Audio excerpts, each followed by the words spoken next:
Good afternoon, everyone, and welcome to the Ready Track 2 information meeting. We are very pleased to have you all join us today and taking the time to meet with us. My name is Mohana Chakraborty, as you see on my screen, and I'm the project officer for ICCROM's First Aid and Resilience for Cultural Heritage in Times of Crisis Cascading Capacity Development Program that is leading the Ready project, which is now in its second year of training after a very successful completion of Track 1, which trained a cohort of 24 cultural first aiders and risk managers across 19 countries from all over Europe. And we are now looking forward to our next cohort in this track. This initiative is being implemented with the generous support of the European Commission's Directorate General for Education, Youth, Sport and Culture, and with the funding from the European Union through the Creative Europe program. This project is conceived and led by Ms. Aparna Tandon, who is the Senior Program Leader of the FAR program, and we will very soon hear from her. And I'm also joined by my colleagues, Jui Ambani, the project officer at FAR, and also the project coordinator for Ready Track 2, and Ms. Rahel Wolde Mikel, who is the administrative assistant of FAR, and whose support has been essential in coordinating and delivering this project. Today's session is designed to guide you through the Ready Track 2 application process, and we will hear more about this training and what Track 2 is all about. We are also here to answer your questions because I know many of you are planning to apply to this training. We will be here also to provide you with some practical tips to make a strong application. If you have any questions regarding the application, we are here to answer. So whether you're here to, considering to apply or just exploring the opportunity, this session is basically planned for you to understand what Ready Track 2 is about, to also hear from our alumni who has taken trainings with us, and they have been able to make positive change on the ground. So also to hear their experiences. So I hope we will have quite an engaging discussion today. I will just take the moment to quickly walk you through today's agenda. I hope you can all see my screen.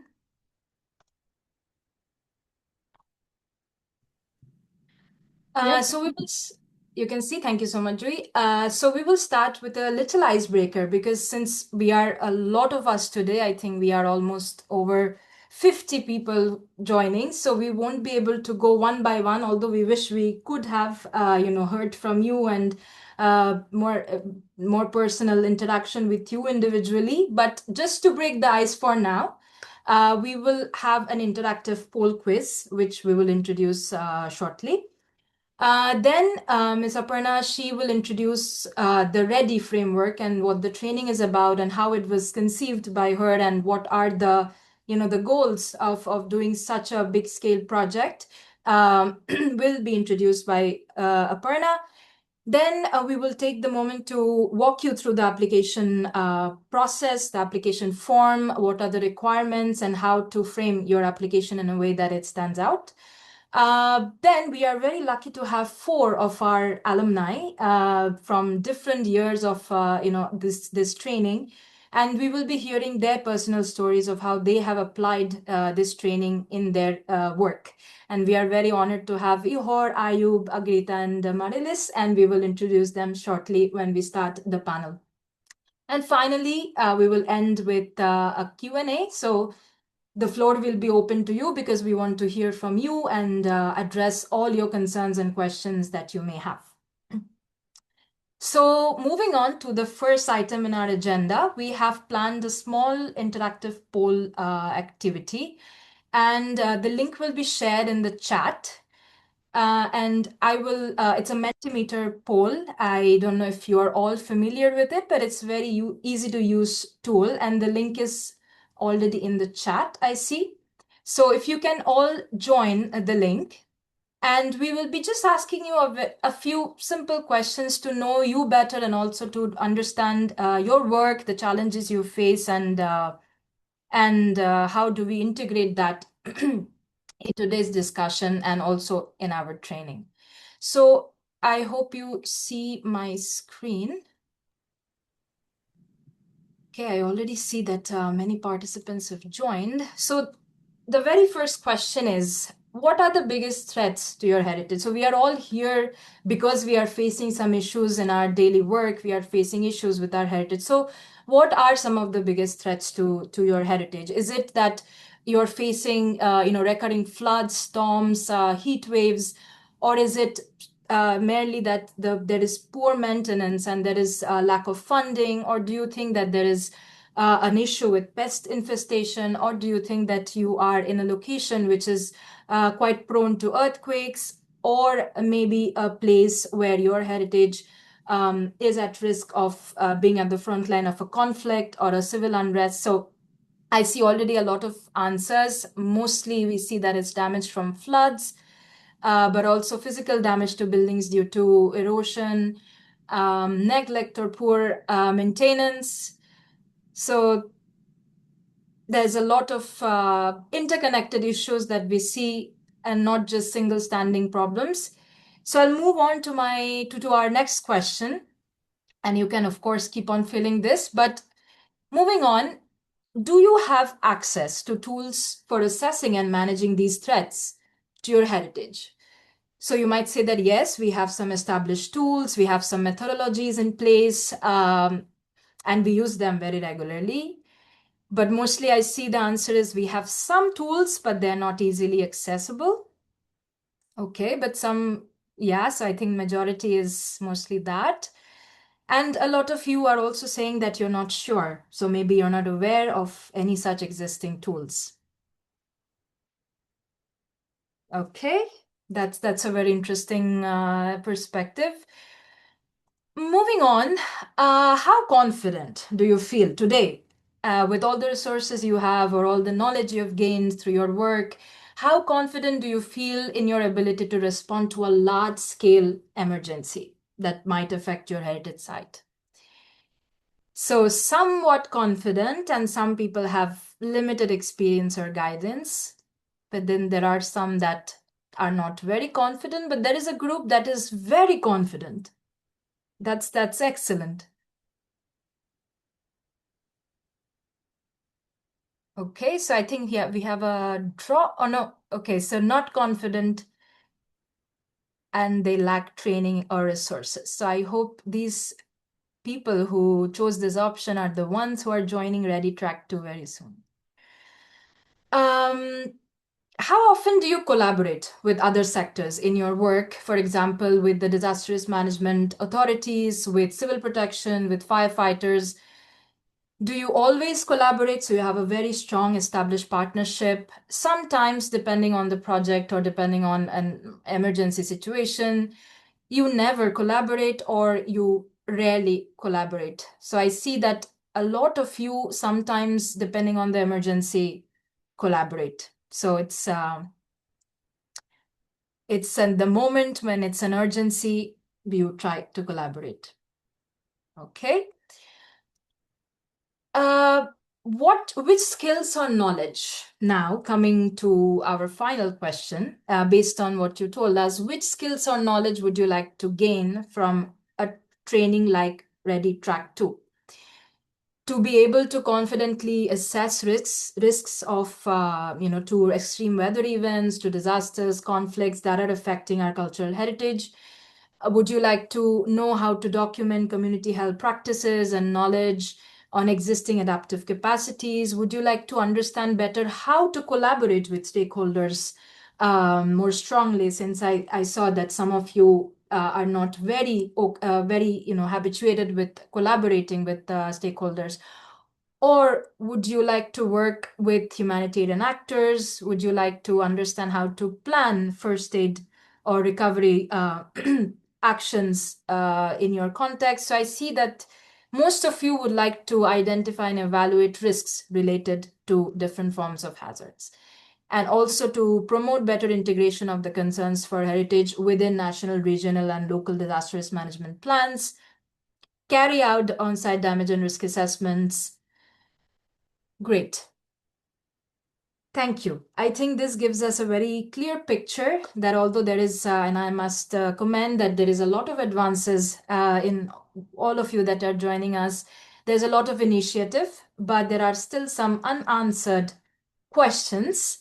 And I think I'll stop the poll for now. And with that, I will invite Ms. Aparna Tandon to kindly walk us through Ready as a project, as an initiative, and what it entails and what is the goal. Over to you, Parna. Thank you, Mohana, and a warm welcome to all the attendees. And we look forward that some of you will be joining Ready soon. It's my great pleasure to give you an overview of what this training will look like. And as we have advertised widely, the track 2 will focus on safeguarding heritage cities, sites, buildings, living traditions, and practices in the face of disasters, extreme weather events, and complex emergencies. Um, as some of you might be wondering, or although the reasons are obvious, but still, why Ready? This was conceived by, as Mohana has already introduced, ICCROM's First Aid and Resilience for Cultural Heritage in Times of Crisis program, in partnership with the European Commission's Directorate General for Education, Youth, Sport and Culture, and with the financial support of Creative Europe program of the European Union. And it was meant as a 38-month pan-European initiative, which is aimed at safeguarding heritage from the impacts of climate change. We have entered an era of global boiling, as has been pronounced by United Nations Secretary General Antonio Guterres some time back.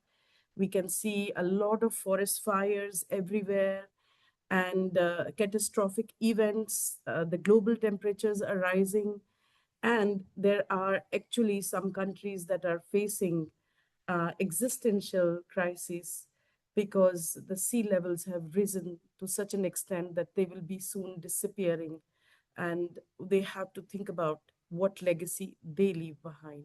Similarly, we have seen vast amount of flooding, flash flooding, and especially in Europe and also beyond Europe. And experts say that with every 1 degree rise in the global temperatures, the cost for disaster response will triple. Are we ready within the heritage sector? We are also seeing unprecedented scale of disasters now. The earthquake in Turkey and Syria in 2023 is a stark reminder that we have developed, but we have developed at a scale where we have created a lot of vulnerability, and that means that there are greater damages. The scale is bigger, and the system is under pressure. And cultural heritage is one of the victims of these kind of disasters. Similarly, in the face of conflicts that we are facing now, a conflict that is raging, and we have a colleague and a respected partner, Mr. Ihor Poshiwala, who's joining us from Ukraine. Uh, so we have direct testimonies from the field how heritage is vulnerable to both indiscriminate and intentional damage in this new fair form of warfare. And increasingly, a World Bank study has shown that there are places where conflicts and disasters overlap. And this means that our natural and cultural heritage, tangible and intangible, is also affected and is vulnerable. And these trends are something that are worrying, and at the same time, we also have to remind ourselves that disasters are not natural. They are shaped by development choices that we have made, the wars we have created, and the global warming that we have contributed to. So, if we have contributed to the problem, then the solution also lies within us, and in which way heritage can contribute to the solution, as well as in what ways we can protect heritage from the impacts of disasters, conflicts, and extreme weather events, is the reason behind Ready. Ready Track 2 will be focusing on built heritage, immovable heritage, archaeological heritage, as well as associated living traditions and practices. So we are not looking at it in an isolation and mm, with the very core idea that heritage is at the heart of a community. Now, who can apply? And there was a question in the chat, and I read it. This from a master's degree student.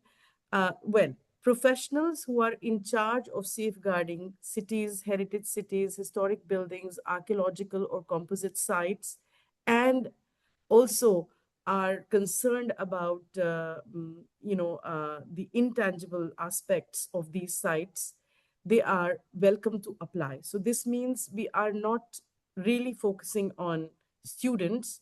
We are looking at mid-career professionals or even entry-level professionals, provided they have selected a site to work on during the training. Then the second group that we are targeting is of cultural bearers and community leaders who are committed to protecting at-risk, immovable, and living heritage. And the third set of professionals that we are looking at are experts in civil protection, disaster risk management, climate change adaptation, or fire risk management and emergency response, who are concerned and will be able to dedicate some time to protecting at risk cultural heritage in their respective countries and have selected a case study site for the period of the training. The Ready Track 2 will start with interview. So first of all, March 31st is the deadline. Please do not forget, March 31st is the deadline. And after that, we will make a selection in the first 2 weeks of May, and we will interview shortlisted candidates. After that, from 1 to 18 June 2026, there'll be an online foundational pre-course training. During this online foundational pre-course training, participants will learn how to assess risks. They will have to go through a comprehensive risk assessment methodology, looking at factoring in both climate change, extreme weather events, disasters, and conflicts. And this online foundational training will be also tailored to their sites. So the case study sites that the participants will bring, they'll be learning how to conduct risk assessments for these sites and associated living heritage during this phase. After that, there will be a 2 week hands on training on immovable and intangible heritage in Bucharest, Romania from 6 to 17 July 2026. And after this phase, and we hope that during the phase, the in person phase, participants will be able to decide what kind of follow up projects they will carry out in the phase of September 2026 to February 2027. For carrying out these projects, participants have to work on their case study sites and they have to find resources from their employing institutions or communities. And at the same time, they will be provided mentoring support or guidance from ICCROM expert team. And after that, once this phase is over, we will be sharing the results of this collective work through a web meeting. And we will also invite stakeholders from our participants' respective countries to, again, with the aim that we disseminate these successful strategies in a wider way, but at the same time, encourage the national and local governments in our participants' countries to integrate concerns on concerns for cultural heritage in national and local plans for disaster risk management and climate change adaptation. I hope For now, this is clear that this is a long training which will start from 1st June after the interviews, and then it will end in February 2027. After that, there will be an online web meeting, and this is also the time when we will give certificates to the participants for successful completion of all three phases. Now, what the participants of Track 2, Ready Track 2 will learn. Ready training will offer a 360-degree understanding of cultural heritage, recognizing it as both exposed to risks and as well as a powerful resource for reducing disaster risk, promoting climate action, and peace building. We will be emphasizing a place-based approach, recognizing that culture and heritage are shaped by the nature and the environment, and they're never, developed in isolation. So this idea will be further strengthened through our participants' case studies. We'll be engaging in a comprehensive climate, disaster, and conflict risk assessment for heritage and communities, never in isolation only for heritage, but also for the place itself and the people who live in that place. And that means that this will provide a wider lens to our participants in understanding how disasters and conflicts manifest, and then how do they engulf or impact heritage, and in which ways heritage is contributing to the disaster risk or to the conflict risk or to the risk of global warming. We'll be looking at an integrated approach. So we'll start with a geospatial study of the place where our participants are from. And this means looking at finding data sets, finding data and looking at the place back in history, how it was before it was developed, before industrialization and post-industrialization, what shape the place has taken, and how your heritage site is affected now in that place. What are the risks, what is the ecosystem, and in which way the heritage is connected to everyday life of the people. We'll be collecting data through 7 layers. I will not go through the layered approach, but this is just to lay out that there'll be a 7-layer approach. And of course, we will make it scalable. We'll make sure that where there are data gaps, we will guide our participants to find proxy data or interview local communities to get lived experiences of the people, so that they can have these a complete picture emerges, and then they can understand the root causes of how the heritage site that they are in charge of safeguarding could be exposed to the risk of disasters, conflicts, or extreme weather events.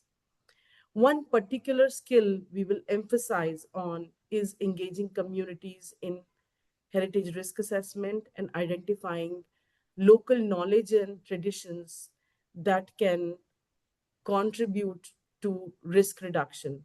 So traditional knowledge, what knowledge people have in that place, how do they understand the weather, how do they understand their heritage, and how do they value that heritage in peace times, would be very important for us to map.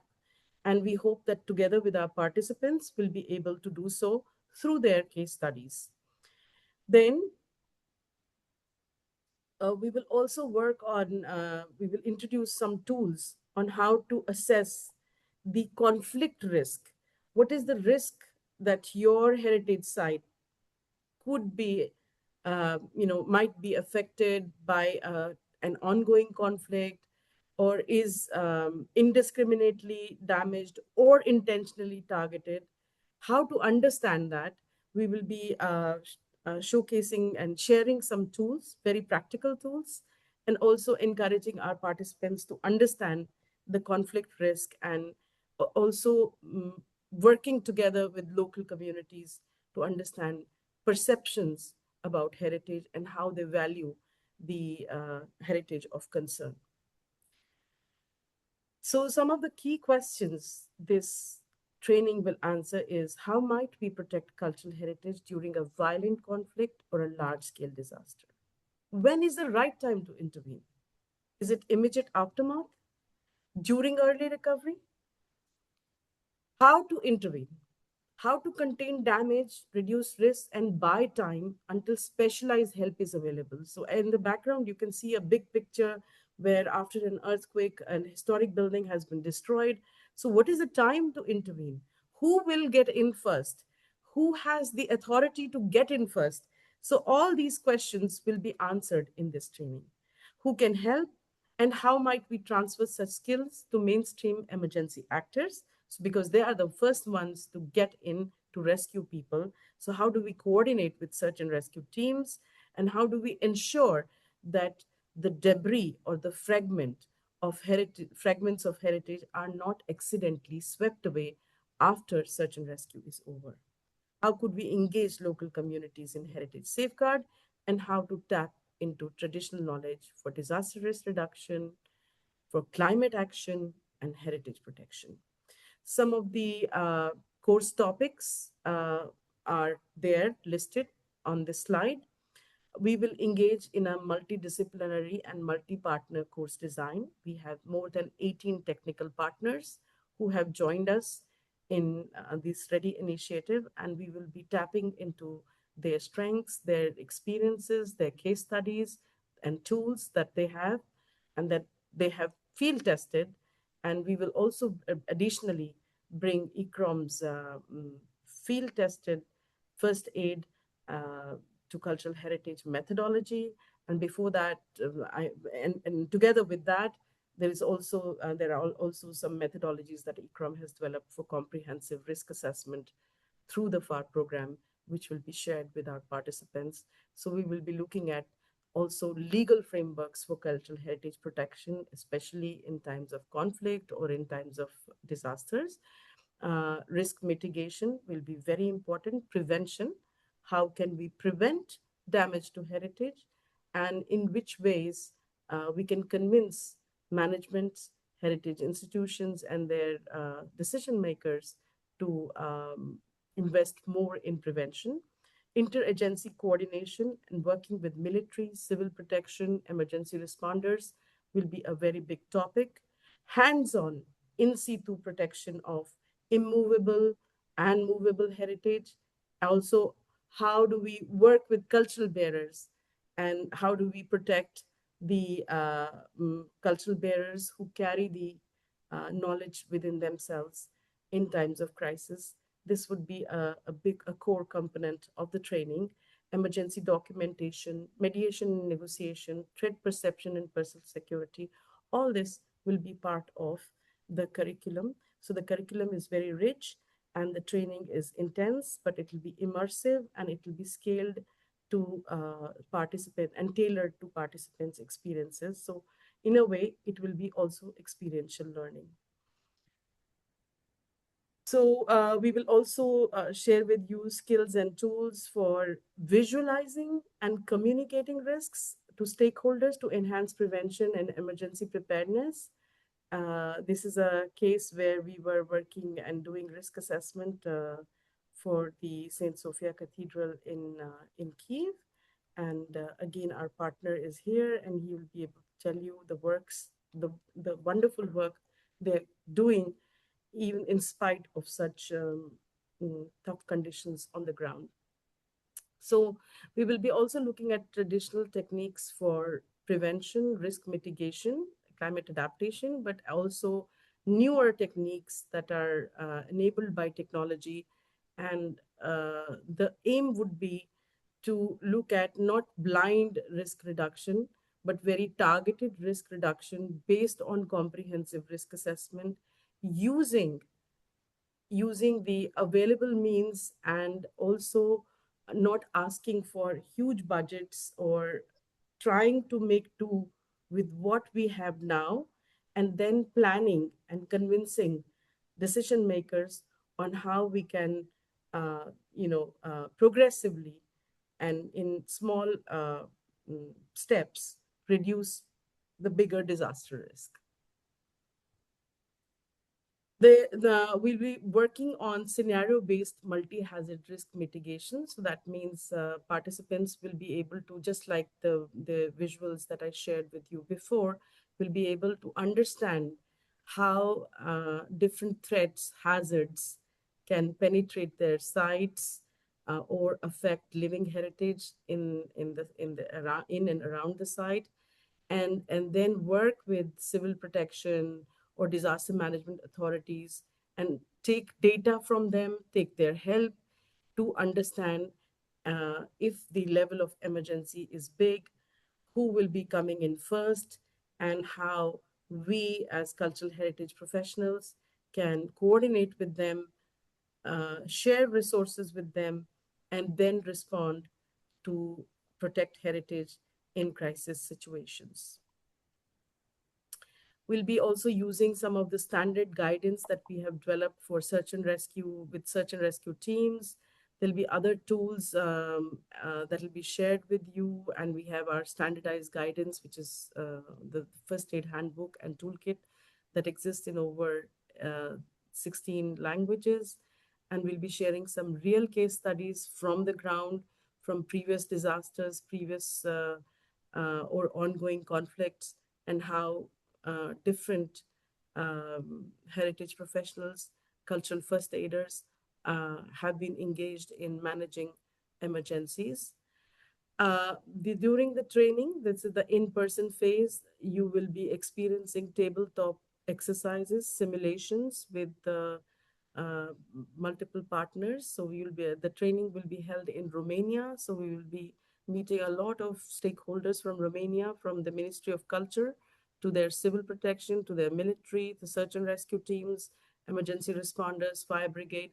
So be ready, and this way we hope to share, bring experiences from that particular country, and also make sure that participants are able to forge such connections in their own respective countries when they get back after the training. So just to give you an idea or a flavor of how we carry out these tabletop simulations with 3D visualizations, and then actually in the field, these simulations are carried out uh, so that participants are also able to get hands-on experience of a crisis, and how they can then, this gives them a good practice dry run for if there is a, in case of a disaster, how they would act.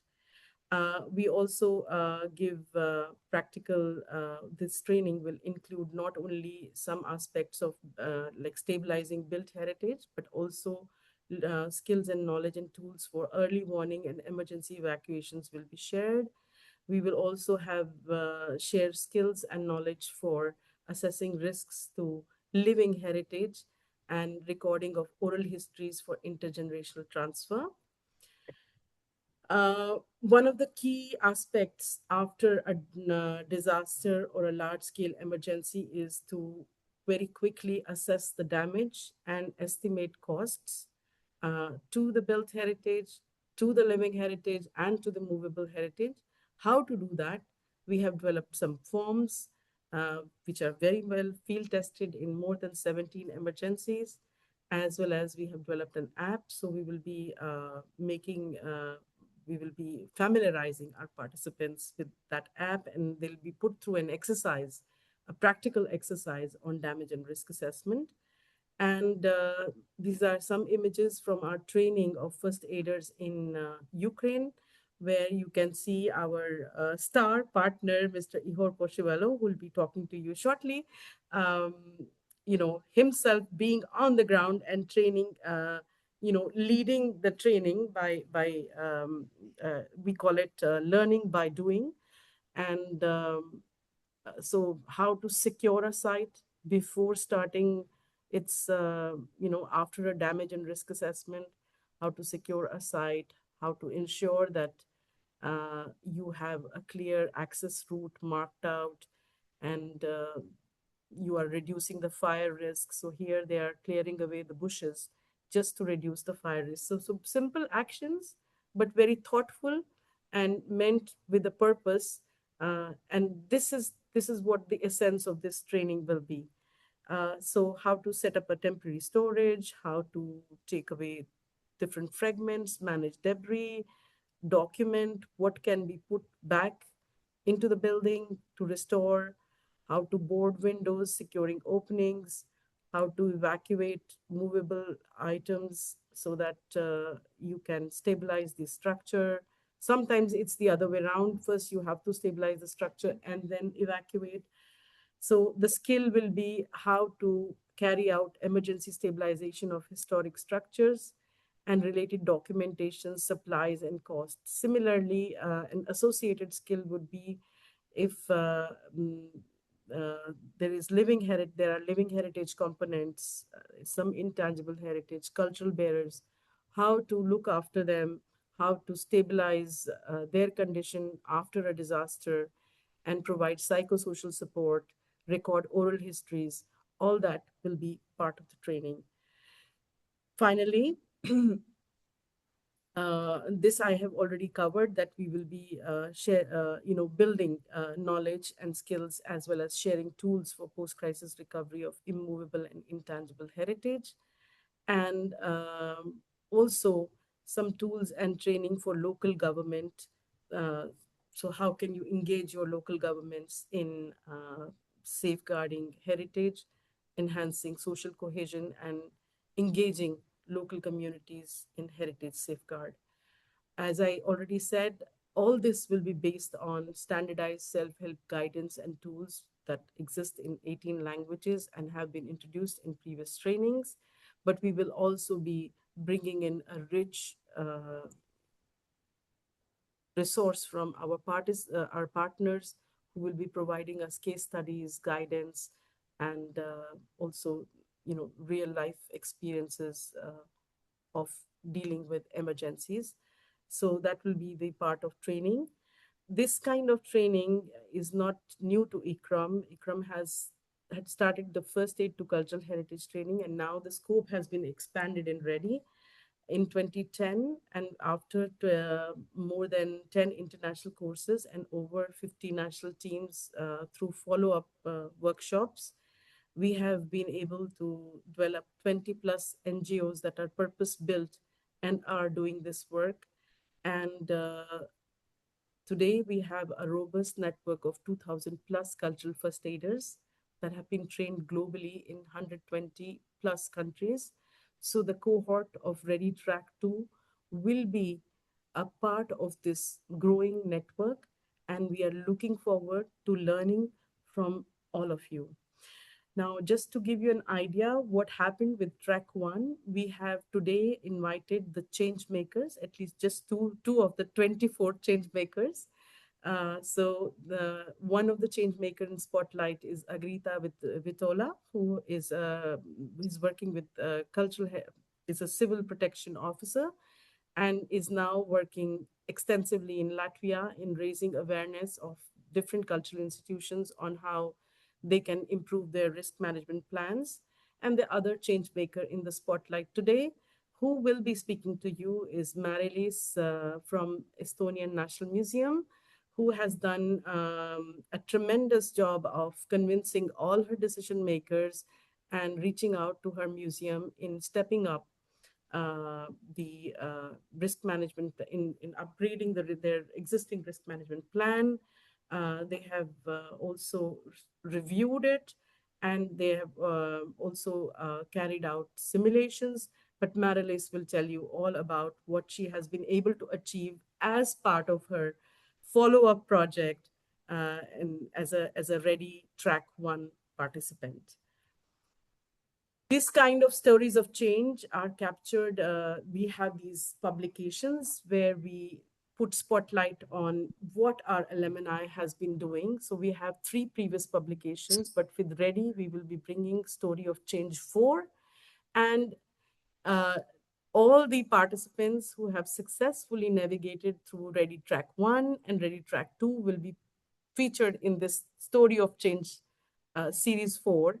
and we are looking forward to disseminating their success stories to the wider audience. With that, I just would like to highlight what can you expect to have as post-course training projects. There could be, as after taking the Ready Track 2 training, we will encourage our participants to conduct risk mapping in heritage cities and develop community-based mitigation measures for historic district sites and living heritage spaces. We would like, and we hope some of the participants will be able to develop risk mitigation plans for archaeological and composite heritage sites, including erosion control, drainage improvements, vegetation management, and protective infrastructure. So even smaller level, but then at the same time, projects could also focus on documenting traditional knowledge, establishing local teams of cultural first aiders, developing innovative tools for heritage risk assessments and mitigation. So you could just focus on developing a tool that you can share widely in your country, or joint preparedness and response exercises with emergency responders, municipalities, and heritage professionals to improve coordinated response. Also, one of the aspects could be, if any of the participants are interested, they could develop multi-stakeholder coordination mechanisms within their country or beyond their institution for integrating heritage protection into local disaster risk reduction and climate adaptation planning. So these are just some suggestions of the types of projects we would like our participants to undertake post-training. But it's very much the choice of the participants. And of course, we provide guidance on what kind of a project would suit or would be convenient for each and every participant. It's tailored to their context, as well as available resources and the time that is provided from their respective employers. So I think with that, I would like to end this presentation. And if you have any questions, I'll be very happy to answer. Thank you for your attention. Thank you so much, Aparna, for highlighting how important Ready is, especially in today's world of complex and such interconnected challenges that we face every day. And maybe I open the floor for any questions you may have for Aparna. You can just press on the hand raise button and or just jump in, unmute yourself, and you can ask a question to Aparna. Yes, I see Felice. I'm sorry if I pronounced your name wrong. Go ahead. Hello, I put a question in the chat.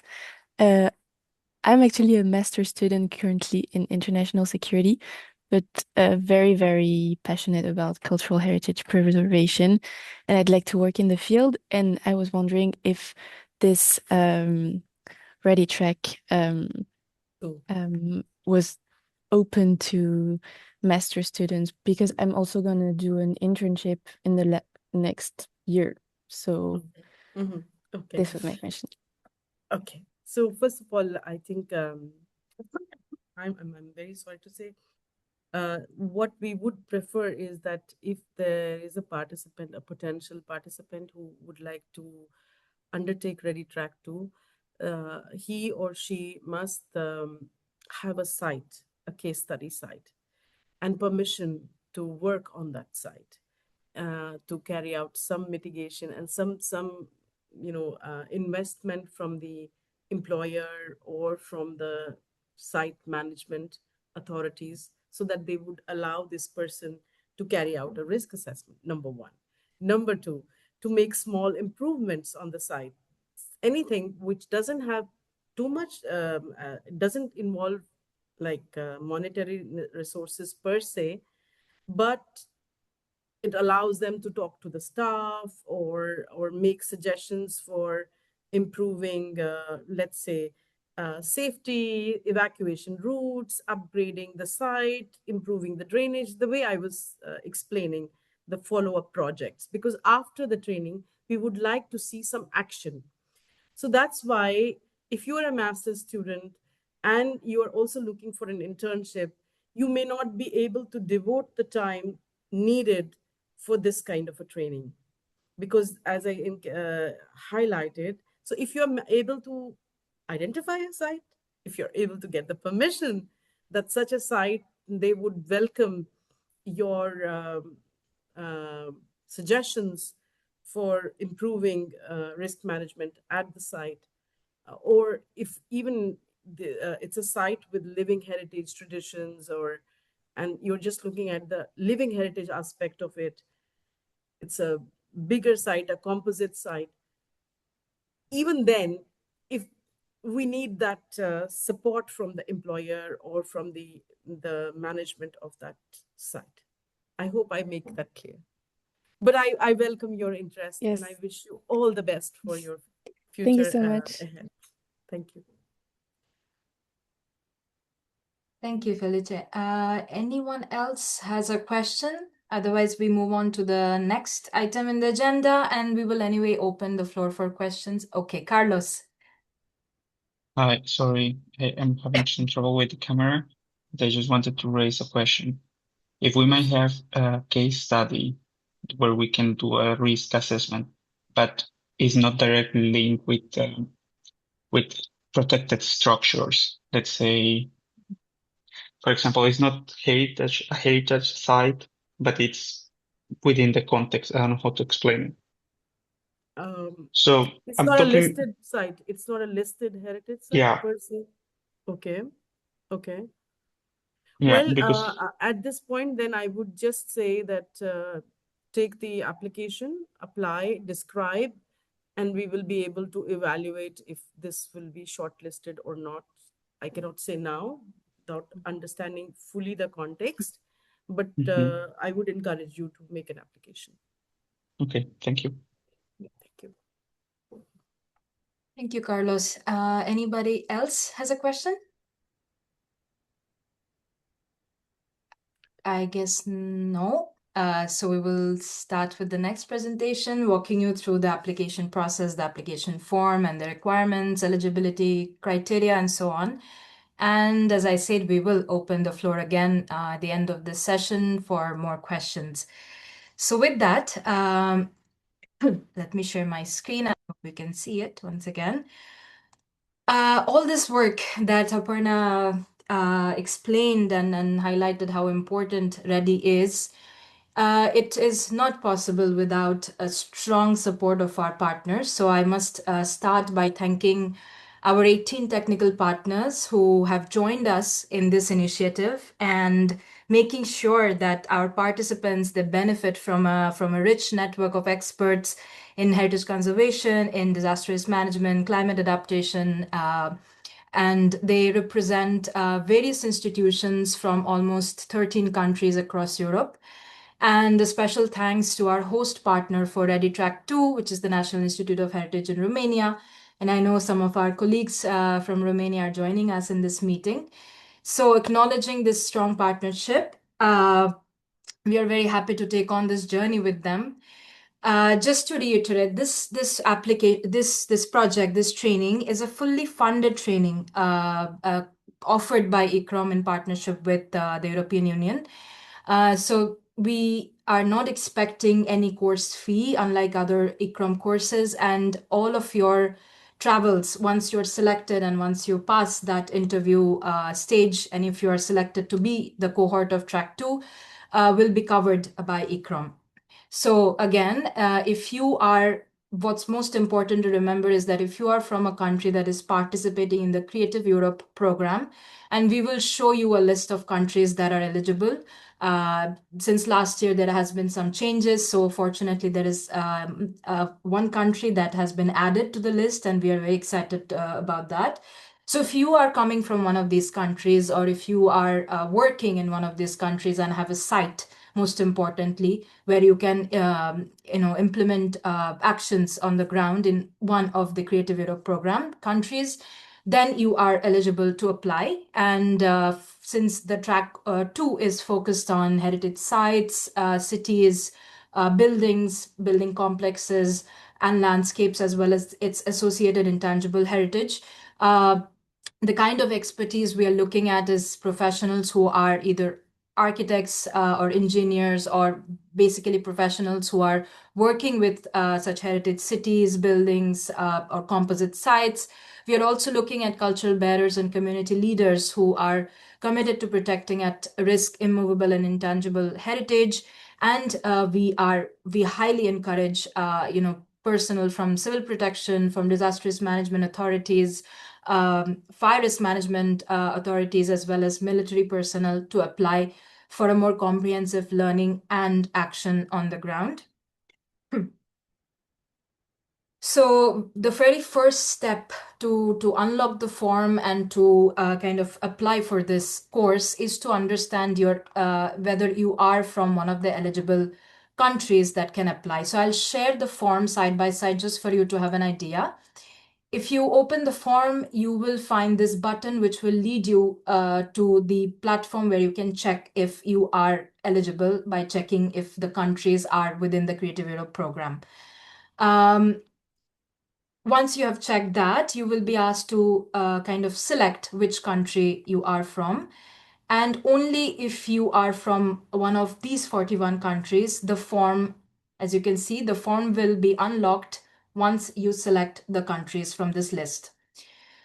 One more piece of advice would be to understand that this is, as Aparna was showing, that this training is conceived in 4 phases, which means that you will be involved in an online learning and then an in-person component. Then you need to do a field project post-training and showcase the results and engage with us during the dissemination meeting.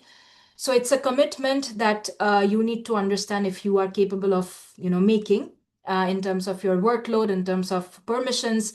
So please make sure that you are able to participate all throughout the training, and we won't be accepting, any kind of disruption in this entire phase. So take that into consideration before you apply. Select in advance a site, a building, a component, a district, a historic district. So I think the question was like, if it's a building that is not registered within a historic context, yes, it's applicable because we are also looking at the historic complex. But again, the part down, you will see that we ask for an explanation of the site. So once we review it, as Aparna said, we will be able to understand better. But first, your idea is to you must prioritize selecting a site before you start the application. And with that site selection, you must come with some kind of endorsement from the institution that owns the site or has permissions to implement changes or to work on that site. You will be asked to submit an endorsement letter, but for now, due to the short timeline that you have between now and the 31st of March, which is the deadline, we also have an option to just convey to us that you will be getting this permission, but later on. But it is important to have this endorsement. So we start with personal and contact information for us to understand who you are, asking about your nationality, where you reside. Also, we want to understand your professional background. What is your current job and what kind of work you are doing? So it makes us understand you and understand your work a bit better and to see how it aligns with the training. You will see that this list appears twice because in some cases you might be residing in one country, but you have a site where you will be able to work. So in that cases, although not always very favorable, but you can also opt for that option. Again, a small bio. So this, I will not go into details about this, but you will understand it's very clearly, instructions are very clearly provided. So you can fill these. In motivation to apply, we need to understand clearly how this training aligns with your goals and your objectives of safeguarding the site or the context or the element that you're working with. And most importantly, we would also like to know what are your ideas of, so what do you want to learn from Ready now that you have an idea of what this course is overall? What are the skills that you want to develop through this training and how you would like to apply it to your institution, your site, and also, how would you like to continue this effort? Because for us, Ready is not just a 38-month project. It's a journey that we would like to expand through our network, and it should be a sustainable initiative. So how would you carry forward the mission of Ready is something that you must highlight and also consider in your planning. Then we have so the statement of motivation. It would be also nice for us to understand what kind of experience you have. If you have any previous experience, if you have any previous partnerships that you can already bring to this training, that would be already a step. You will be already a step ahead. We would like to know some preliminary project post-training field project ideas. Aparna has given you an overview of what it might look like. But try to understand the problems that you're facing and why in the first place you want to apply for a training like Ready, and how you would apply that to improve the situation on the ground. And we do not require a fully developed project at this time, but we would like to understand how you connect the issues with the solutions that you would like to implement, and how we would like to gain some of the skills and knowledge from a training like Ready. So in this project proposal, what I would like to highlight is that it's not necessary that the problems that you identify now and then the solutions that you provide will remain the same, and most probably it won't, because if you remember the previous presentation, you will learn to carry out a comprehensive risk assessment, and a lot of your perspectives will change. Trust me on that, and I think our past participants can also kind of support me on this. So once you learn the methodologies of carrying out this risk assessment, you will have changes in this project idea. So don't hold on to this idea very concretely, be flexible. But for now, we would like to understand what is your vision as well. So type of field projects, I will not go into it again because Aparna has very well explained what kind of projects you might do. But again, don't be restricted with these ideas, because you might have some other ideas and other actions that you would like to also undertake. So feel free to add them as well. Now, this part is where we would like to have some of your documents. So just for us to have record and to understand your commitment. So we would need an official endorsement.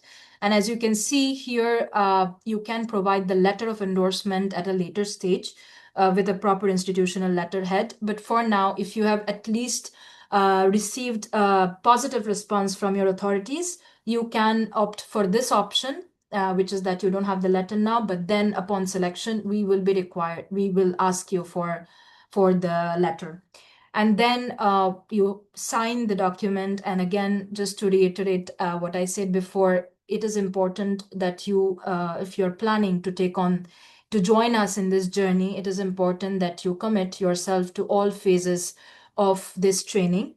Of course, in urgencies, upon request, we will offer you that space, but we highly require this commitment to take on this work and stay with us for this period of time that we will complete Ready Track 2. Sorry. Some supporting documents that really helps, I can tell you, is if you have photographs of your site, if you can share that with us, it gives us a better understanding of what it is, and the scale, and to also understand the problems. And as Aparna said, just to again reiterate it, this training is not like any other training. This training is very tailored to the context of the participants who will be joining us in Track 2. So this kind of information is essential, and even if not at this phase, but later on, we will require this information. So we highly encourage you to upload some existing pictures that you may have. And as I mentioned before, the permissions approvals are also quite important. So before you apply, just to save time, prepare a statement of why you're applying to this course and how it aligns with your professional goals, but also with your concerns for the heritage site that you're working in. Have a nice, good, clear description of the site so that we can also kind of visualize with you while reading the description. Try to identify some risk to the heritage side, which could be something that you face on a daily basis. We would like to know the issues and why, like how you would like to improve the situation. Come with a preliminary project idea, photographs, passports. This you will know from the form itself. So before I end, just to again bring you back into this whole picture, 31st March is the deadline for application of track 2.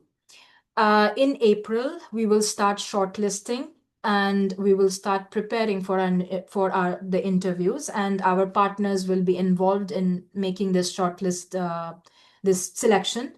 So out of the number of applications that come, we will screen all applications, and only a number of people who will be passing the screening and will be shortlisted will be invited for interviews with the jury during the first 2 weeks of May. And we will communicate that well in advance by April, end of April. From 18th to 23rd, we will have a curriculum design meeting that also Pranav was showing with our partners. And based on your projects, based on your issues, and based on your ideas, we will be developing a comprehensive curriculum for track 2, bringing in different expertise and existing tools and methods that exist in ICCROM and also all around Europe, and building on it to tailor it to your context. And following that, we will have from the 1st to the 18th of June an online foundational training. And this will be 3 days per week. We will have 4 hours of lectures online, but don't think that lectures will be just sitting and hearing. It will also entail a lot of activities, a lot of group work, a lot of homeworks. And for that, you will have the remaining week to do that. So I'm just telling you this for you to also understand the commitment that is required. And following this online foundational training, we will all travel to Romania, to Bucharest, for an in-person training. And again, I think we have received this question many times. This in-person training where you will be all traveling is a fully funded, it's fully funded, and thanks to the European Commission. Then from August to February, for a period of 6 months, you will be carrying out post-training field projects. And during this phase, you will be receiving online mentoring support from the ICCROM FAR team. So we will have monthly meetings to understand your progress and also to guide you in your project. And finally, hopefully next year in May or April, this is yet to be decided, we will have the meeting to disseminate results. So that's the overview. And also note that READY is a 3-year, 38 months, so a 3-track project. And the final track is a training of trainers component. So our star participants from track 1 and track 2, selected few, will be invited for the training of trainers, the track in the 3rd year of this project. And you will become the teachers for the next cohort. So with that, I end my presentation. And again, if you have any questions, I think maybe we can just keep it, record it, write it down somewhere. We have a panel of 4 speakers, very esteemed speakers and our alumni, and we are very excited to hear from them. And they will tell us how they have applied the learnings from ICCROM FAR trainings in all these years into making real positive change on the ground. And we have, I think, since 2016 till today, professionals from different years of trainings from our program. So without any further ado, I request Jui, my colleague, to kindly lead this discussion. Thank you so much. Thank you, Mohana. Thank you, everyone, for patiently listening. I hope this session so far was useful. Prior to jumping in, I also just want to set the tone for the reason why we have these 4 alumni, professionals, now inspiration here with us today. I'd like to take the point back to where Mohana Aparna also mentioned that READY is more than a training. What it really means is, if you've seen, we've been using this hashtag culture cannot wait everywhere. This is not just a hashtag, but basically this training embodies what Culture Cannot Wait actually looks like in practice, what it looks like on the ground. It is not a hypothesis. We are not going to work on an experimental or a hypothetical level, but actually be working with real heritage, somebody's heritage, your heritage, but also your community's heritage. This is the reason why we ask for so many letters, for so many endorsements, for the right permissions, because you are going to be making changes, applying risk mitigation measures, designing strategies for somebody's heritage. And this is a big responsibility. And this is why READY is more than a training. It is a skill transfer, capacity building initiative. And to showcase what that looks like in practice, as Mohana mentioned, we've brought together 4 of our alumni. Today, we will start first with Mr. Ayub Hanoun. He is the president of Mosul Heritage Foundation for Culture and Development and the researcher at Institute of Development Studies. He took the first aid training under the framework of Alliance for Cultural Heritage, Peace and Resilience, which ran between 2020 and 2023. And he will be sharing with you today his journey from the training until becoming also the ambassador for Mosul's Heritage Initiative. So Ayub, thank you so much for joining us today, and the floor is yours. Hello, everyone. Thank you so much, Ilya, and thank you to Aparna about this initiative and invite to this meeting. I shared my presentation. Is it clear or no? We can see it, Ayub, if you want Okay. to do full screen. Otherwise, I think it's fine. Okay. Okay. Perfect. Yes. In the beginning, the title of my presentation from the rubble to the heritage, my journey from culture first aid to the Mosul Heritage Foundation. Thank you again. I would start with Mosul. Mosul. Before this, I am you introduce for me, but I am president of Mosul Heritage Foundation, and also I am researcher with IDS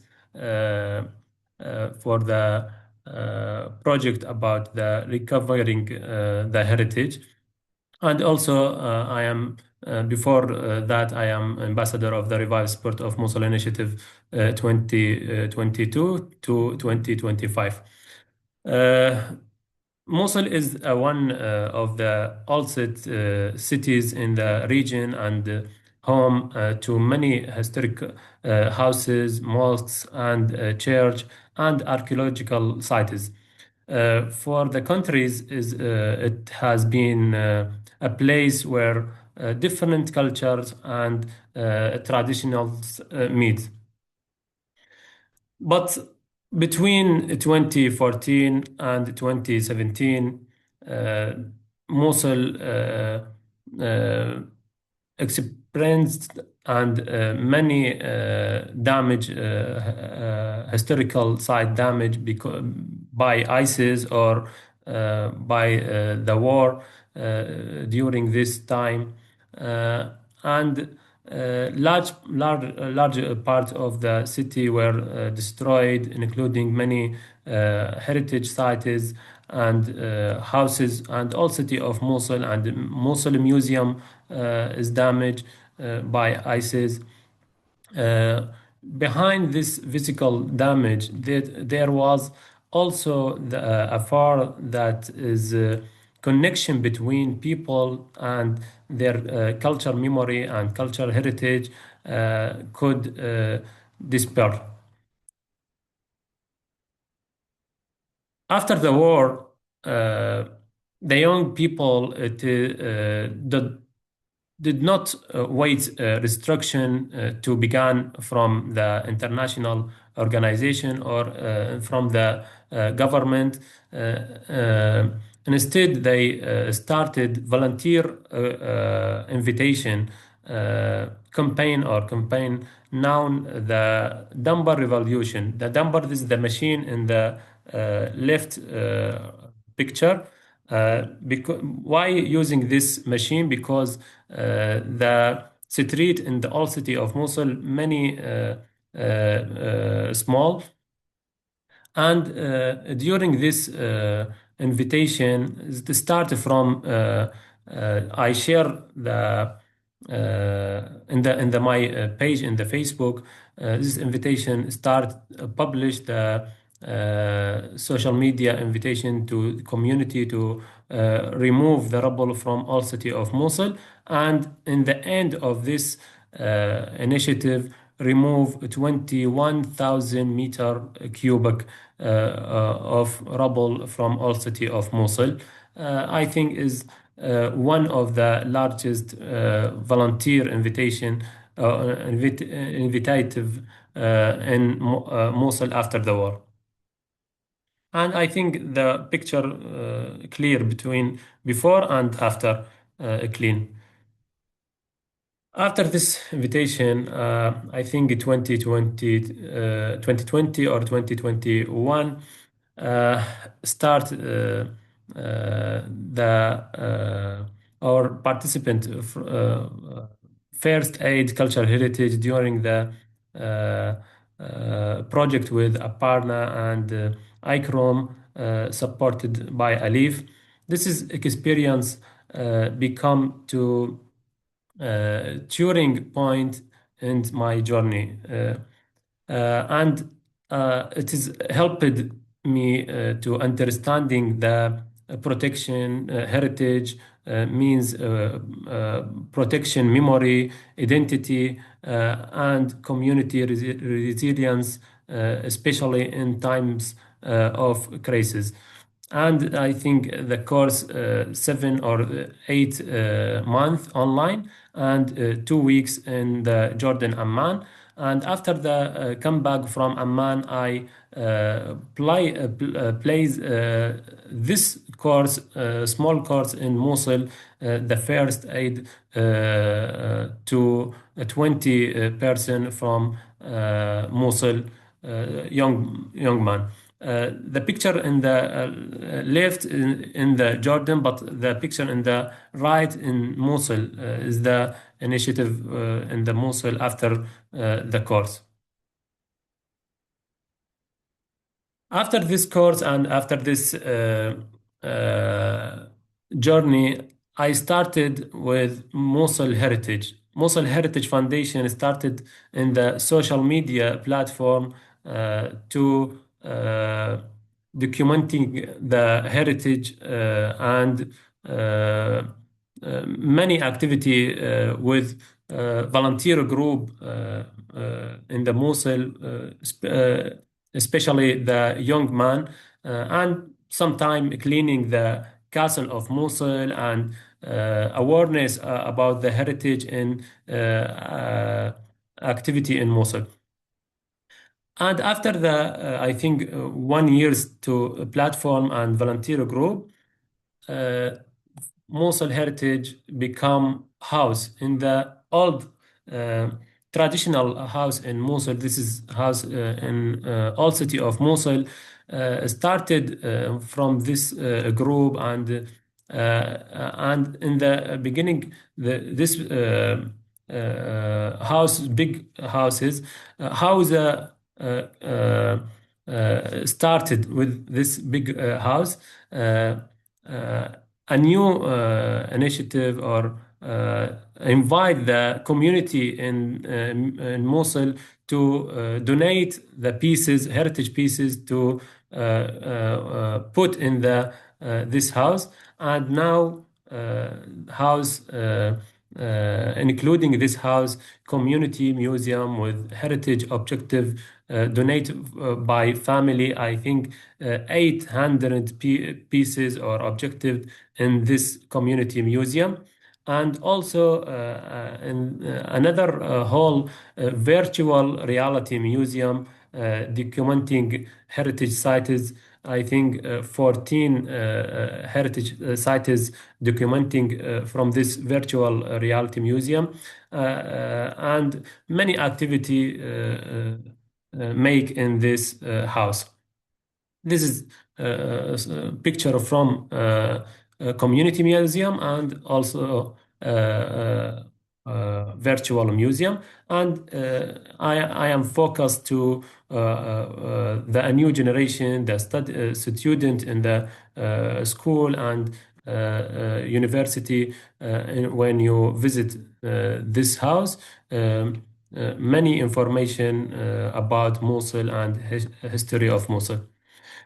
And another project or activity with international organization. This is a house, UNESCO selected this house to community center of the Revive Sport of Mosul initiative, and another collaboration with USAID. Example, this one example about the unity through culture. This is a small project to documenting the craft of Mosul, Mosulian in all city of Mosul, and documenting three sites heritage in the virtual museum, and many activity. I think this visitor from school, many students, and training for the youth people in Mosul about the tour guided or tourism, and many training courses and workshop in Mosul heritage, especially about the heritage or first aid of heritage and tourism guiding to the youth. And after 3 years for Mosul Heritage, many international participation in Jordan and Germany and many country I participate with to speak about the Mosul Heritage and my work and my volunteer work in Mosul.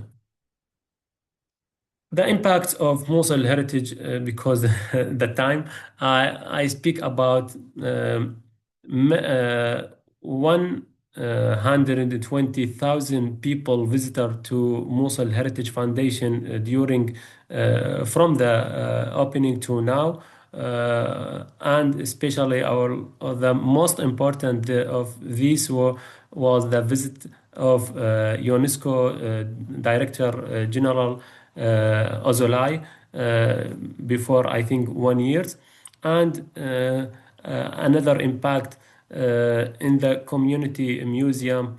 More than 800 heritage objectives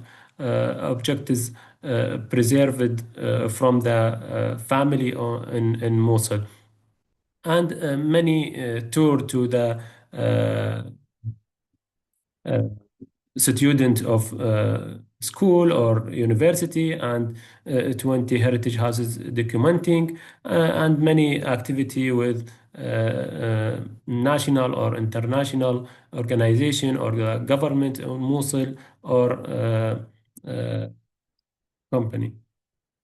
I think after this journey should be thanks to my team in Mosul Heritage and any learner from the trainer, especially to the Aparna and group of ICCROM.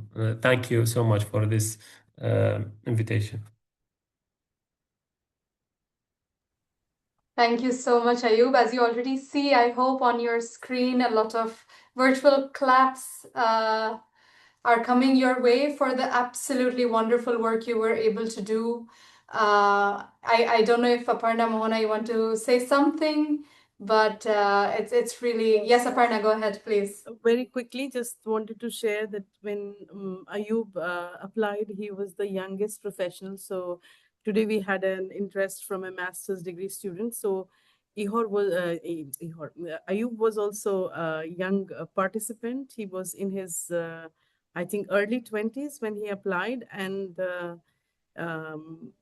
we were not sure whether we should take such a young person, but his post-training project idea was very compelling, and the idea of Mosul heritage, and he had shared with us how he would go back and give back to his community. So I think it has rewarded everyone, that training experience. We have learned so much from you, Ayub. So congratulations for all the great work that you have been doing and inspiring so many young people in Mosul, architects, engineers, to continue and follow in your footsteps. Thank you. Thank you so much, Aparna. Thank you once again, Ayub, for sharing your story with our potential new cohort of Ready Track 2. With that, I will now move to our next speaker and presenter, an alumni and professional and big inspiration, Ihor Pushivailo. He has been mentioned multiple times across many presentations today. We've had a strong partnership in working, but not only that, Ihor was the alumni of the first Aid to Cultural Heritage training in 2015, 11 years ago, Ihor, that's a long time ago. And since then, he's been leading efforts to safeguard heritage in Ukraine with many national and international partners. Ihor is, Dr. Ihor Pushivailo. He's a cultural anthropologist, a museum expert, and art curator.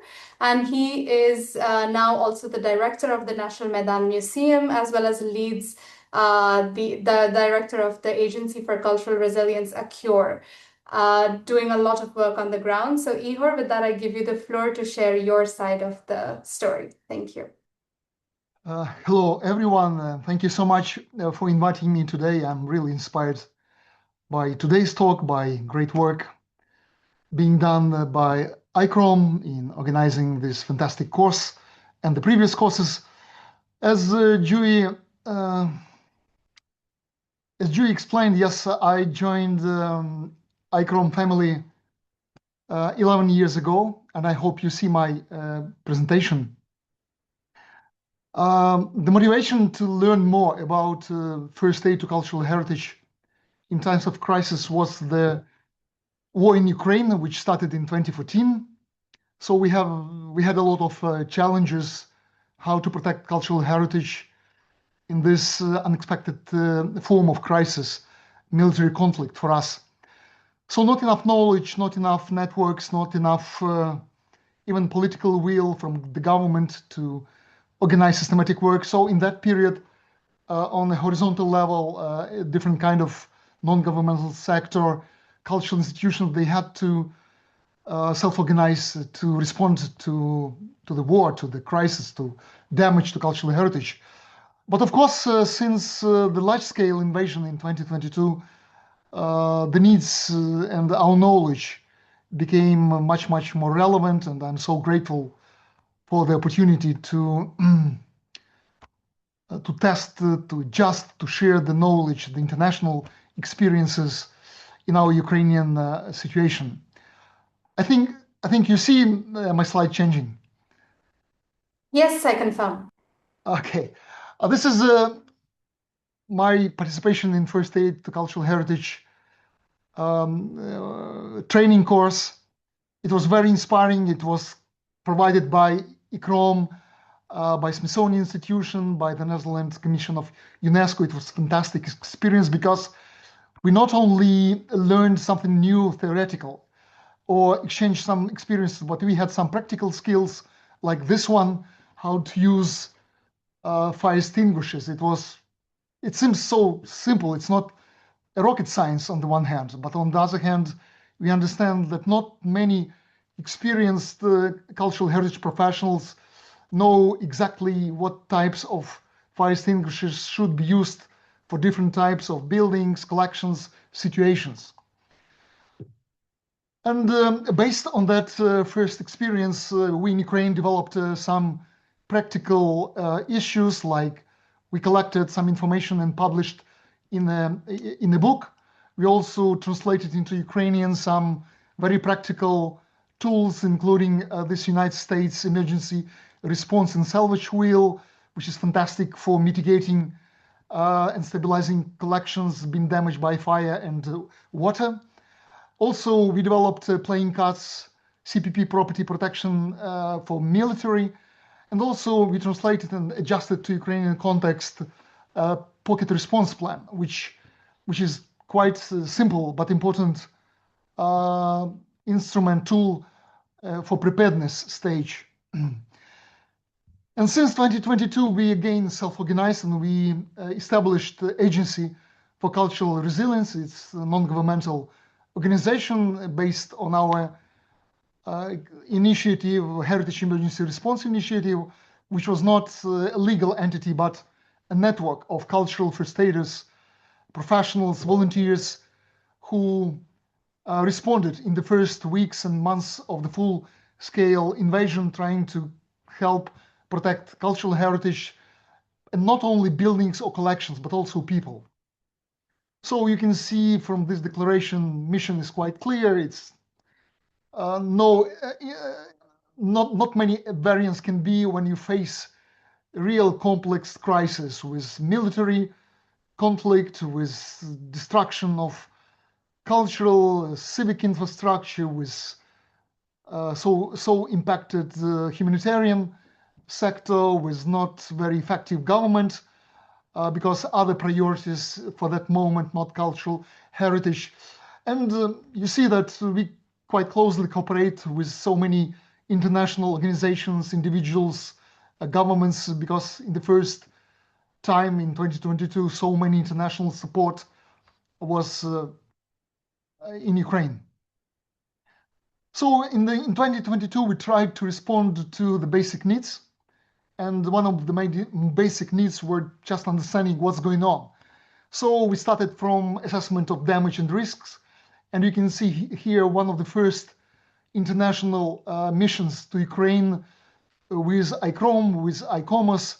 You can recognize Aparna and Teresa Patricio, president of ICOMOS in the city of Chernihiv in north of Ukraine.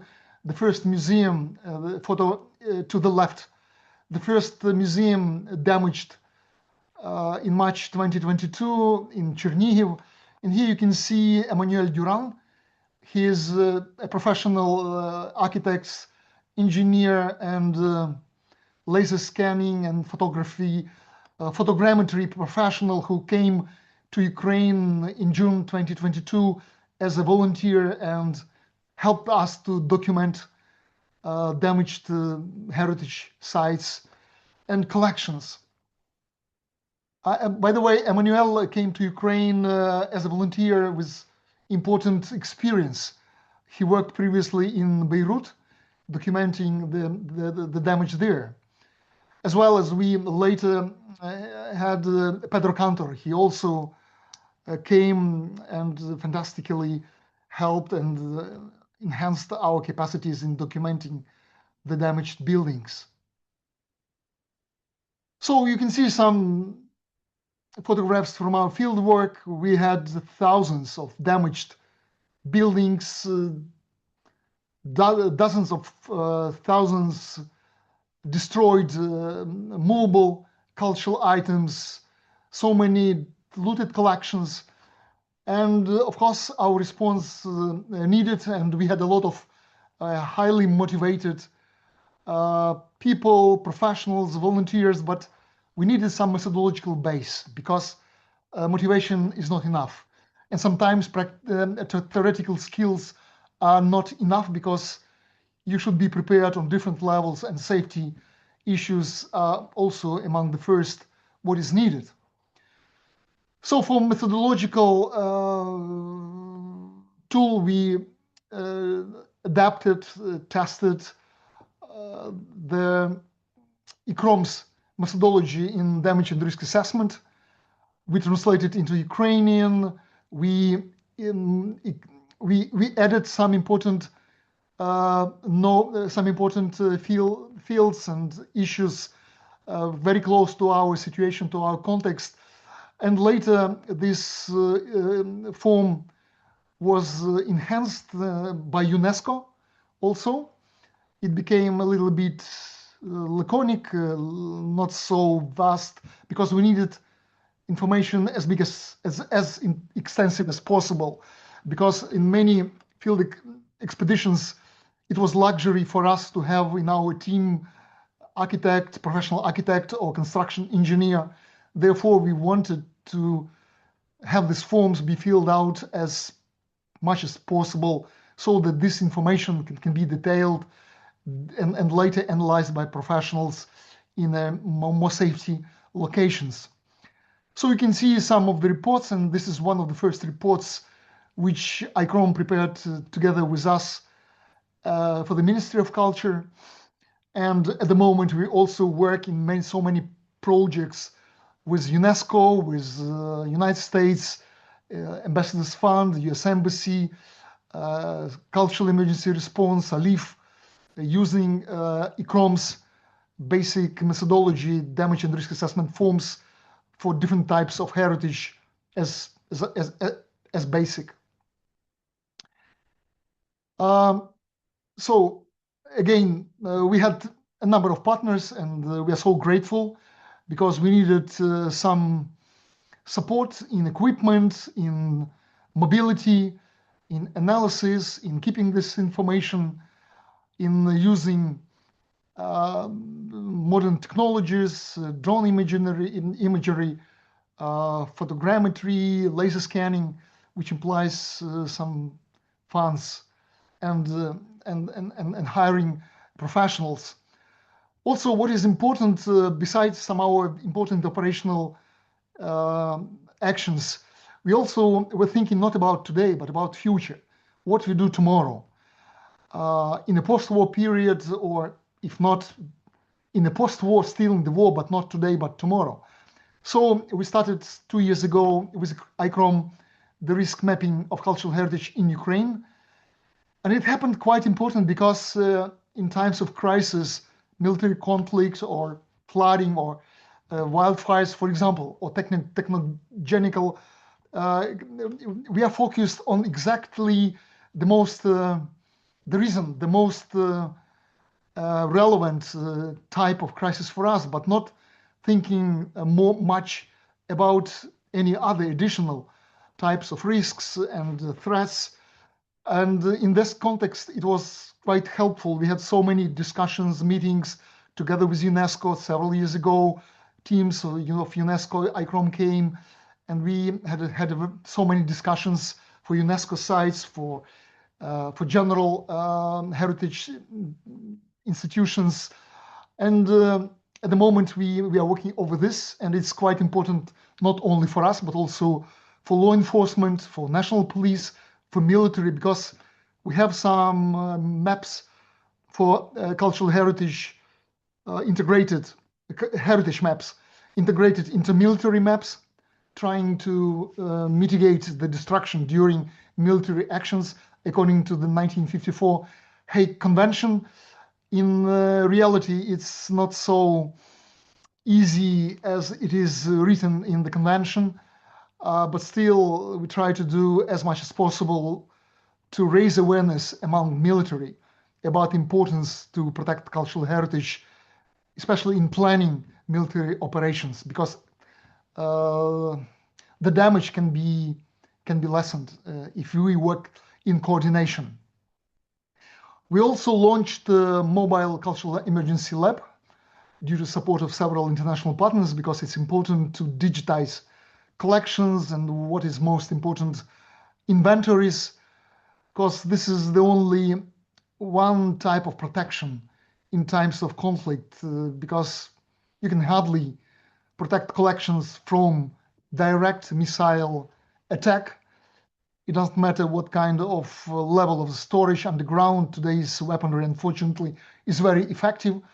Therefore, digitizing collections, digitizing immovable heritage objects, buildings, is quite important. Also, we have project with collecting emergency materials, conservation materials, and protection equipment. It's another project which is very helpful for first aid, for being ready to immediately to go to the site of emergency and provide first aid. If you are well equipped, you have knowledge, you have materials, equipment, you're mobile, you have a connection with local communities, with governments, with international organizations. You can quickly analyze situation, assess the damage, identify risk, and immediately suggest some plan for immediate response and prepare, of course, for stabilization and early recovery later. Besides the first aid, we are engaged in stabilization and early recovery issues because this is very important. And ICCROM model, where you can see three main elements of this module for first aid. This is the last one, stabilization and early recovery, and all the previous phases when you provide context analysis, situational analysis, when you provide some insight, damage assessment, some stabilization work, mitigation, relocation of cultural values. But all this is done what for? For the most important stabilization stage and preparation or early recovery efforts. So we engaged in several, and this is one of the cases in which ICCROM was engaged from the very beginning. We are so grateful for this fantastic partnership. This is the Vyazivka church in north of Ukraine, the first wooden church damaged in the first days of the large-scale invasion on March 7, 2022. It was built in 1862, but on the place of the earlier church of 17th century. And this church was neglected because local government had no capacities. A small village was abandoned because of threats very close to the border. The national government and local government was not very active. Therefore, with UNESCO, with Ukrainian heritage professionals, we had several training there. We assessed the damage. We assessed the risks. We organized several field trips, mitigating collections, developing action plan for stabilizing the construction of the damaged church. And this site also helped us to train the established first Ukrainian national team of first aiders in Ukraine, which was certified in 2024 by ICCROM and Ukrainian Ministry of Culture. So we had a lot of challenges, a lot of different, but it's very specific to our context. But what we have learned, our lesson is very important right now. And I'm happy to announce that in April, we will have a final mission at the site with UNESCO and Japanese architects and professionals in wood to take the final solution. What should be done with this site? Because we have stabilized it. We have rescued movable items, icons and other pieces. But what to do? There were so many suggestions from local community and government. Let's do not reconstruct it. Let's make it a monument to the war. Let's make it like a debris. It will be a very powerful site for memory. The other suggestions was, no, let's reconstruct, conserve, maybe build some new part of the building, but let it make a church, return to church and make it available for religious community. So there are different opinions, and in April we have to analyze everything, engage Ukrainian, Japanese and UNESCO professionals and take final decisions based on the previous work with ICCROM and European Commission, which funded that project in 2024. And what is important based on our fieldwork, because it's a practical, very important emergency actions, we also had the possibility to digest what was developed before in other countries, in other situations, in other contexts. And we translated into Ukrainian ICCROM's First Aid to Cultural Heritage Toolkit and Handbook, We also translated toolkits in evacuation, developed our own, which we lacked from international practices. And we have quite a comprehensive base of methodological guidelines, books, toolkits available for Ukrainian professionals.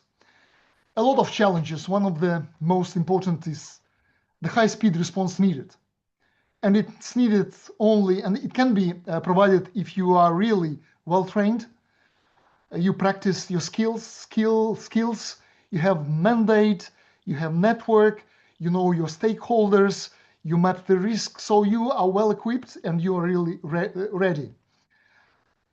Some challenges in Ukraine connected to lack of policies, and it's very specific, but I'm sure in some of your countries, very similar situation when, for example, you are well trained, you have capacities, you are equipped, you are motivated, you are ready to go to any kind of mission, but you have no legal mandate.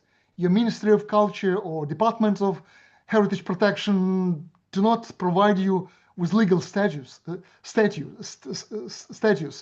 And you come to the emergency site and you have no access. And it's not an issue of safety, it's an issue that your mission, your mission is not officially accepted by the government.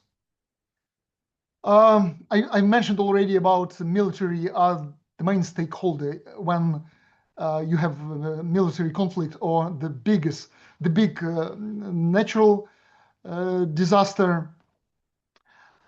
Some other, of course, we learned a lot, and you can see some of our projects on our website. It's not easy to talk about the lessons. There are so many on different levels, relevant to our national, regional, international level. But of course, we still lead. We are lacking crisis management leadership, and I'm so happy that the projects like READY they help to develop or establish the leadership, crisis management leadership on national levels. Emergency planning was also quite a challenge for Ukraine. We had no emergency planning connected to cultural heritage protection. We had no cultural protection management system in Ukraine at all. Cultural heritage is mentioned several times in our emergency planning in general, only in connection to humanitarian sector. When human beings are being evacuated, there are some mentioning that cultural heritage also should be relocated and protected, but it's very, very superficial. No clear algorithms, protocols. We have very clear experience concerning movable collections, immovable, intangible situations. We have developed so many different platforms, tools, starting from international conferences, forums, professional discussions, field work, developing protocols, algorithm, and participating in developing guidelines like ICCROM and UNESCO developed last year. I think it will be available soon for broader public or for professionals. But close partnerships on different level, national, regional, interprofessional, international is crucial. And I think that the READY project, it's one of the goals, to develop partnerships, international partnerships. Of course, there are some gaps in international laws because we see that all greatly declared protection of heritage in so many international documents, they're not working in reality. You can see this in Ukraine, in Near East, in many other countries. So some changes should be done. And I think that your work, the work of first aiders in your countries will help to raise awareness about this need. So our governments can discuss these issues internationally on their levels, and some change will be done sooner or later, but it's important. Thank you for your attention and for your work. Thank you so much, Ihor, for sharing all those. I think the biggest takeaway was really to learn from the challenges and how you've still managed to do so much work. And thank you for the inspiring words to our upcoming cohort. Hopefully, ICCROM will always be a partner in this initiative as well. So you will also hear more from him and learn more from him if you're able to join the cohort of this year. Thank you once again. With that, let's go to the last two final presentations of today.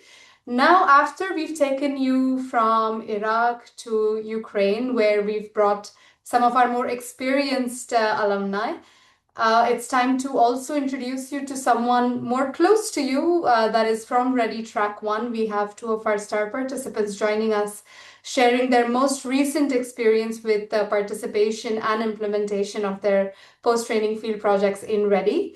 If it's okay, perhaps I'll start with Marilis, and then Agrita, you can go. Let me just quickly introduce. Marilis is a conservator at the Estonian National Museum. And as I mentioned, she was one of our very star students of Ready Track 1. Marilis, the floor is yours. Following her will be Agrita. Both of them you've already heard in Aparna's presentations, have done wonderful work. So I'm excited to hear from you. Over to you, Marilis. Thank you. Just a second, I will share my screen.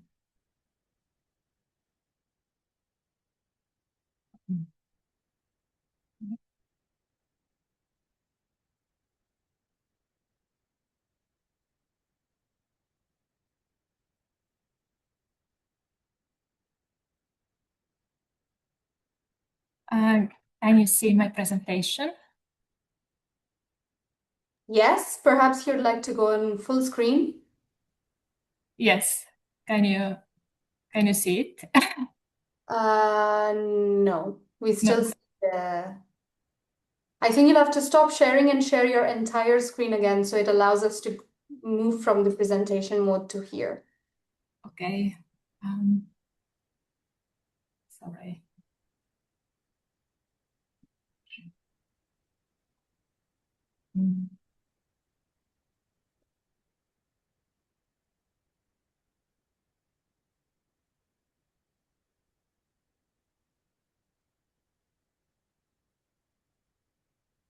Sorry, No problem. I just don't know how to share full screen in this view. That's all right. You can also just share. We were able to see your slides, and you can go one by This one. slide, yes. Okay, thank you. But we Yeah. don't see any. I think you have to share again because you're not sharing anything.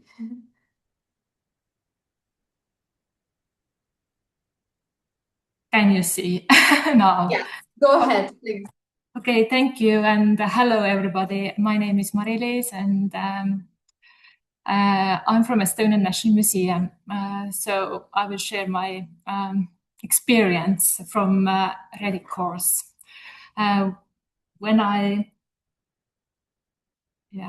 When I joined the Ready program, I wanted to focus on a place that is very important for the Estonian National Museum, but had gradually fallen out of attention, our wooden objects storage facility.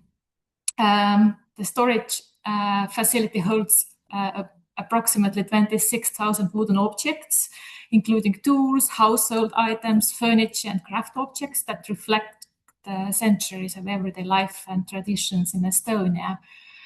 This is where the Ready program became extremely valuable. First, the methodology we learned actually really changed the way I think about risks. Before the training, my attention was mainly on large and visible threats, especially the possibility of armed conflict, which in Estonia is strongly influenced by Russia's war against Ukraine. And Ready helped me approach risk more systematically. Instead of focusing only on events like fire, for example, I learned to first identify hazards and then consider their possible cascading effects. And understanding the difference between primary and secondary hazards made risk analysis much more logical and helped me see the see that while hazards cannot be prevented, preparedness and organizational capacity can significantly reduce overall risk. Second, the READY project helped bring attention back to the storage facility. Through this project, we were able to carry out the first comprehensive risk assessment for the facility, organize collaboration days with rescue services, and improve internal communication about risks and responsibilities. In a relatively short time, like in 6 months, the topic of disaster preparedness became visible again within the institution. And third, READY showed me that disaster preparedness is not only about technical solutions, but also about people. I used the insight, the game methodology. I organized discussions with museum staff and stakeholders to reflect on the value of the collections, the risks they face, and the role of cultural heritage in community resilience. And this process helped strengthen communication, build trust, and encourage a shared responsibility for protecting heritage. I find that my participation in the READY program has provided the Estonian National Museum with extremely valuable tools for assessing, prioritizing, and mitigating risks. One of the most important lessons for us has been understanding how essential preventive planning is, as well as the continuous involvement of partners and communities in order to link the protection of cultural heritage with a broader strengthening of regional crisis preparedness. And I'm really happy that my institution welcomed my project and helped me in every way. And we also have a very nice cooperation with the Cultural Heritage Board of Estonia. I'm really happy for that. And I would also like to highlight the networking within the project, which enables the sharing of lessons learned and experiences across Europe. I am really grateful to the entire READY team for this journey, and I would strongly recommend this course to others. So thank you. Thank you so much, Marilis, for sharing that and for your kind words. Yes, your screen has stopped. Don't worry. All good. You'll also see a lot of claps for you already. And I want to highlight how, what Aparna was saying as well. It's the smallest of actions that can then, lead to a much bigger impact in the longer run. This is an example of that. And hopefully we'll see that from you too. Marilis, thank you once again. Last but not the least, I would like to invite Agrita Vitola, Civil Protection Engineer for the Latvian State Fire and Rescue Service. It's to highlight also, as I think Mohana was mentioning before, in the eligibility, you can be an architect, you can be an engineer, or you could be a community leader, but you could also be from another discipline such as civil protection or fire rescue if your work on an everyday basis does involve working on heritage, especially immovable and intangible. So this is an example of how Agrita took knowledge from heritage professionals and is now bridging gaps between sectors in her own capacity. Agrita, the floor is yours. Thank you. Thank you very much. Hope that you can see my presentation because the presentation mode is very different here. Oh, you're not sharing your screen. Okay. Let's do it once more.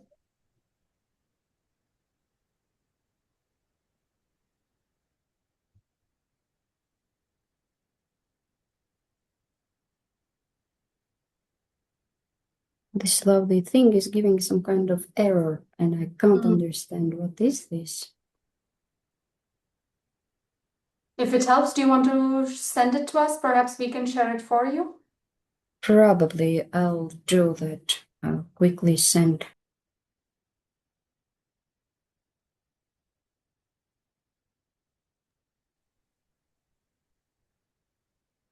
Perhaps meanwhile, Agrita is sending her presentation. I also think just for time, if meanwhile we can take a couple of questions, maybe Aparna, Mohana, for the training, if there are any. And Agrita, that will buy you some time to just send us the presentation and I'll share for you. Yeah. So any of our participants here, if you have any questions for us, or for the panelists, Ihor is still here too. Please feel free to use this time to go ahead, ask them. I think one of the questions raised in the chat was there are some people from European institutions, but they mostly work on sites outside of Europe. So according to that, the eligibility criteria, Aparna, you have any comments? Well, I would say that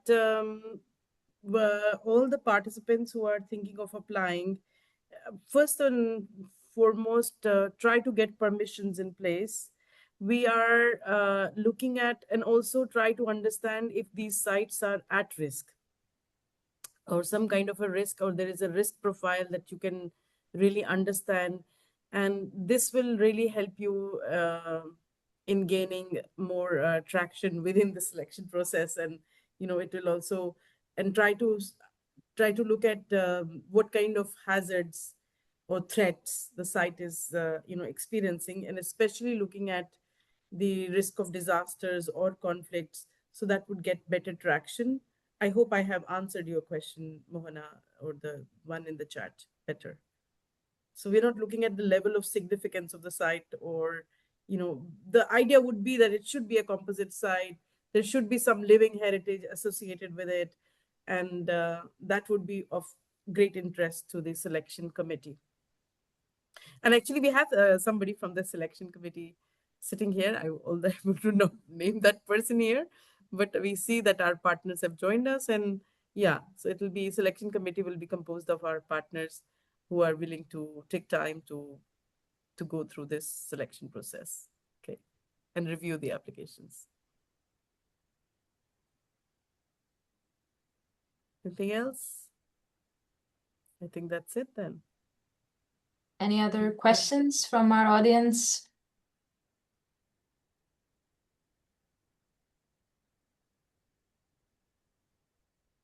Don't see any. Agrita, were you able to send? Okay, so maybe we can hear from Agrita. I haven't received yet the presentation though. But maybe, Agrita, you can just explain Try what to share you've again. done. Yeah. Yeah. Okay, I can just tell you in a few words and keep the presentation sweet and short. I'm the civil protection and fire safety engineer, and I'm serving in the State Fire and Rescue Service. What a firefighter is doing with the cultural heritage. Actually, my journey to this READY project began in Krakow, in Poland, where I saw the example of Polish colleagues, how they are interacting and working together with Wawel Castle and getting ready for evacuation their valuable things. And this whole process, how they organized it and how it was implemented, it inspired me so much that I was very glad that there was such an opportunity to get to this READY project and think about how our service in Latvia could also participate in work of cultural heritage and entities. Well, probably those who are mostly being engaged with firefighters, they have met fire safety inspectors, they have met firefighters in case of fire. But as you know, if the fire is in the roof, then it's too late to talk to firefighters. So let's not think about reacting phase, but let's think more about the prevention. And that's what I was trying to do in my post-project period in time. And we were organizing meetings and lectures for museum experts and for also working with National Library of Latvia, consulting them how to work better with firefighters, because the understanding of how which area is working is totally different. And we are a part of community, not also only in those occasions when we need to put out the fire, but we are the part of community and we have the knowledge, the risk assessment and stakeholder mapping and so on, everything that you will be able to learn during those online course. This is our everyday life. Risk assessment is very simple for us, but not for those who are working in museums and libraries and other cultural entities. We can help you with those knowledge. And also we can help with firefighting knowledge and what is connected with fire safety and civil protection. There are a lot of the war in Ukraine actually has waken up many entities and institutions, and cultural heritage institutions are one of them. And definitely they are very worried about their situation in case of military aggression. But his situation is that the fires, the floods are the ones that can endanger most those organizations and institutions. And actually, those are the risks that you should consider and think about the secondary risks, because usually if there's something happening that's not ending at one point and then the pleasant and lovely life is going on, but there will be a lot of problems.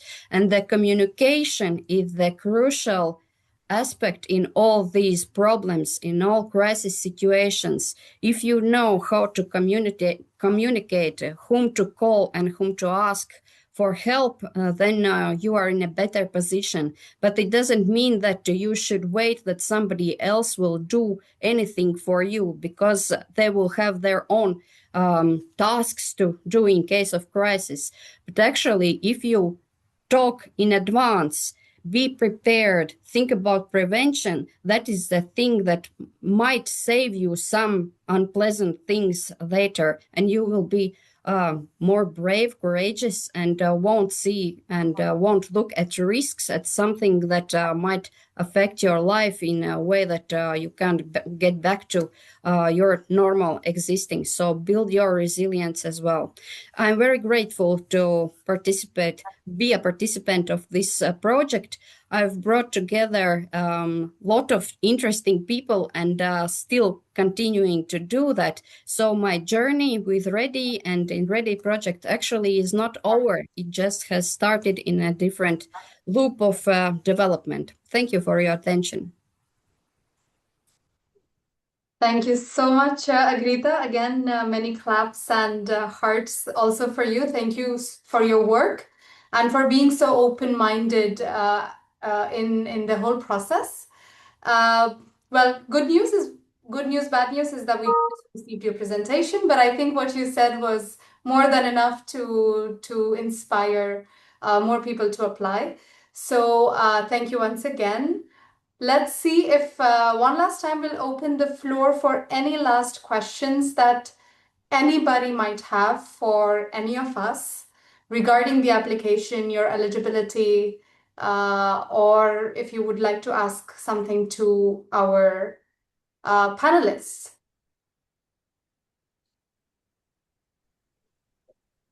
Hello. Hi. Hello. Please By go ahead. me, it Yes. is morning. It is 12 noon at this time. So I say good morning, but maybe it's afternoon by others. I'm in the Dutch Caribbean. I was invited through the Dutch representative in the Caribbean to participate in this Zoom today. I find it was very, very interesting. My inclusion is because I work with the Office of Crisis and Disaster Management on this island, and hence the Dutch ministry extended invitation to all of their overseas territories in the Dutch Caribbean islands.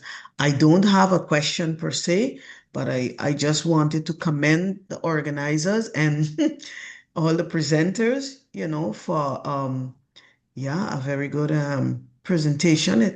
I found it to be very, for me, inspirational, learningful as well about, well, we from the Dutch, we always have to go through the Dutch ministries, so whatever follow-up we give, it will also be channeled through that direction. I just wanted to say that.